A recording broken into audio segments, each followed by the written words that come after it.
Tonight's invention has had a bit of a checkered history. On the upside, it's given us mass production, advanced trauma surgery, and the royal family. On the downside, it's taken away the Barbary lion and the Tasmanian tiger. Without it, World War I would have been a bit of a damp squib, and World War II might never have happened. Its effects have ricocheted around every continent on Earth. I am, of course, talking about the gun.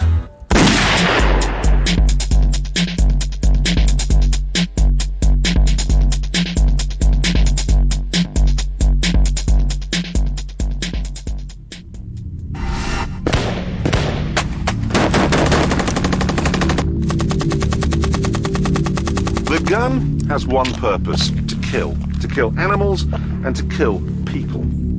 From the streets of South Central Los Angeles through the plains of Africa to the jungles of Vietnam, its effect has been absolutely devastating. It is a hateful thing. The gun has prematurely ended the lives of countless millions. From the organized but anonymous slaughter of the First World War to high-profile assassinations, the gun has changed the course of history in a truly appalling way.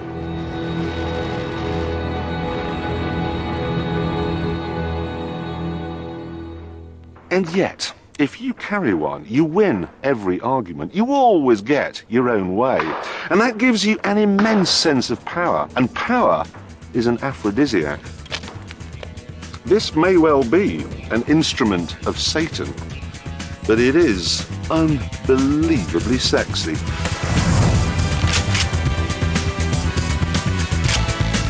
While the gun has created some rather esoteric fetishes, it's also brought us street lighting, steam engines, cowboy movies, and even affordable cars. And the gun itself has become a major pin-up. Film and TV have taught us that by carrying one, we are invincible.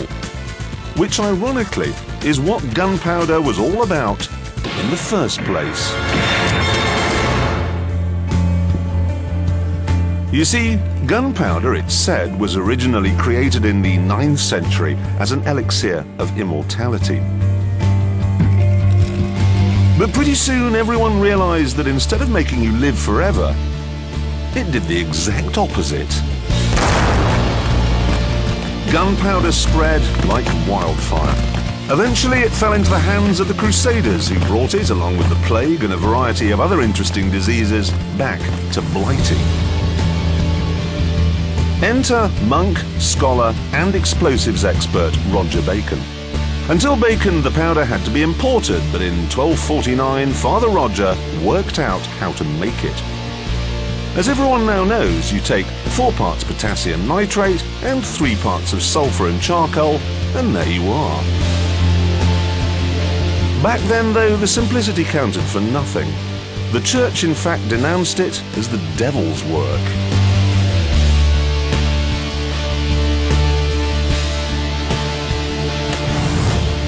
However, by the middle of the 15th century, the church had decided that gunpowder was a nice little earner, especially as they had sole access to one of its main ingredients. Even in the 15th century, getting hold of charcoal and sulfur was straightforward, but potassium nitrate was another matter. The only reliable source was urine.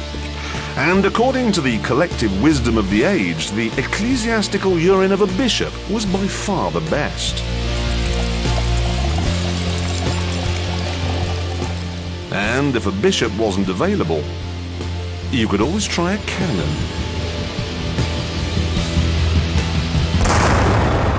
The trouble with gunpowder, though, is that if you burn it in the open air, well, this is what happens. It just goes and ruins your tablecloth. So what you've got to do is burn it in a confined space and then channel the explosion down a barrel. A bit like this. Bloody hell! Now, exactly the same principle as that is used in every gun. Pistols, rifles, machine guns, even the gun I'm going to make for you now. What you need is some plumber's pipe, like this, anything that makes a spark, a barbecue lighter is ideal. What you end up with is something like this. Here's the barrel, here's the chamber, and here is the sparky thing, okay? Now, instead of a cannonball, what I'm going to use is a potato, okay? We can ram it into the end like so, plunge it down exactly as you would do with a cannon, and then you unscrew the back. Now, you could use gunpowder in here, but what I'm going to use is hairspray, all right? Put the back on, and that's it. Ready?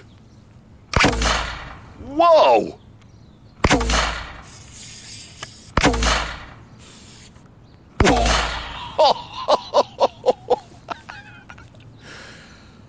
I'm going to hold up a bank.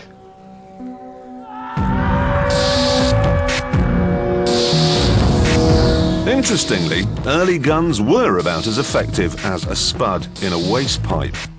In 1418, we turned up at the Battle of Agincourt with longbows. The French army was much bigger than ours, but they were relying on cannons. And as a result, they missed a lot and lost.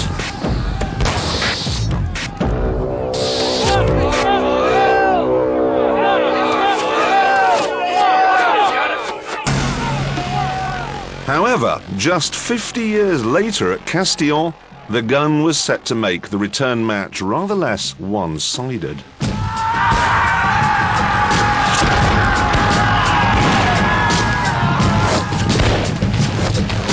The French had busied themselves with cannon R&D and arrived to do battle with an artillery of more than 300 super sophisticated guns. And needless to say, they won.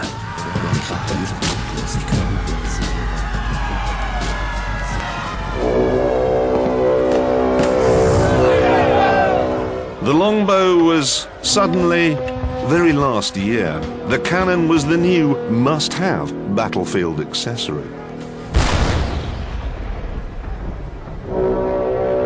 And one of the first to wake up and smell the cordite was a young monarch called Henry VIII. He started a weapons-building program that would make him unassailable and eventually give Britain the biggest empire the world has ever known. Their frigates bristling with cannon, the British set off to conquer the world. The only problem was that the French, Spanish and Portuguese also had ships, cannon and similar ambitions.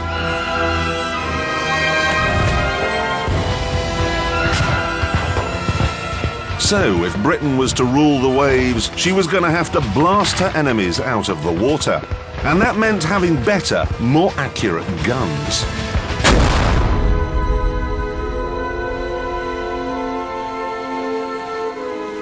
Early cannon were pretty hopeless. The barrels were wonky and the cannonballs never fitted properly.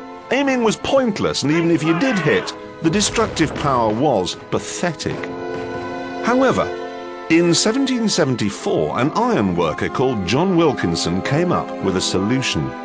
His machine could drill a cylindrical tube, which meant snug-fitting cannonballs. In turn, that meant more accuracy, more power, and ultimately, more empire.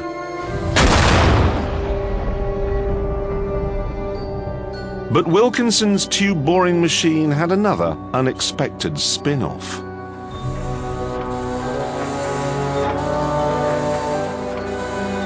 It transformed James Watts's steam engine into the powerhouse of the Industrial Revolution. Until Wilkinson, Watts's engine had leaked. His machines were powerless and therefore pointless.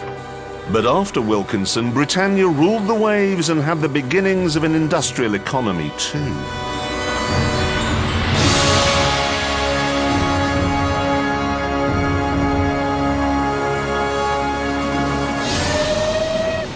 The cannon had brought Britain out of the Dark Ages. But what was of the gun? Well, at about the time of Agincourt, it didn't show much promise. Now, this was a time way before BBC Health and Safety, so people had to operate them with no gloves, no ear protection, and no goggles. So let's see, shall we, what all the danger is about.